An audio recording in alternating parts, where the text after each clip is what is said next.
નમસ્તે મિત્રો, આજે આ એક એવા સમયે ભેગા થયા છે જે સેન્સિટિવ સમય છે, જે બહુ સારો સમય ન કહી શકાય. હિન્દુ અસ્મિતા મંચ એને અમને બધા સાધુ સંતો કચ્છનાને ભેગા કરીએ છીએ. અહીંયા ઘણા બધા લોકો અહીં આવ્યા છે, ભાઈઓ બહેનો આવ્યા છે, મોટી સંખ્યામાં આવ્યા છે એક સંદેશ દેવા માટે કે બાંગ્લાદેશની અંદર જે હિન્દુ જે ધર્મને માનનારા છે, જે લઘુમતીમાં છે, એ લઘુમતીઓ પર થતા જે અત્યાચારો છે એનો વિરોધ કરવા માટે અમે ભેગા થયા છે. કેમ કે હિન્દુ જે ભાઈઓ છે એ અમારું જ લોહી છે, તો એના ઉપર અત્યાચાર થાય. હું તમને એક વાત કહું કે ઇઝરાયલ અને હમાસના યુદ્ધની અંદર હમાસના આતંકવાદીઓ જો ઇઝરાયલનો હુમલો કરે અને એનો જવાબ ઇઝરાયલ આપે અને આખા વિશ્વના ઇસ્લામિક દેશોમાંથી જો વિરોધ ભંડોળ ઊભો થતો હોય, તો અમારા હિન્દુ સમાજના લઘુમતીઓ પર કોઈ હુમલો થાય તો અમારો અવાજ છે અને અમે આ તકે ભારત સરકારને પણ અમે ટકોર કરશું કે લોકસભામાંથી કોઈક એવો પ્રસ્તાવ પારિત કરવામાં આવે અને હિન્દુઓ પરના અત્યાચારો અટકે, એના માટે અમે માંગ કરવા માટે ભેગા થયા છે.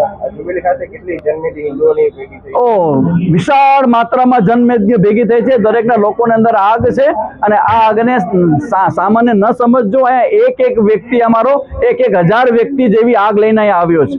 વિશાળ સંખ્યા લોકો ભેગા થયા છે.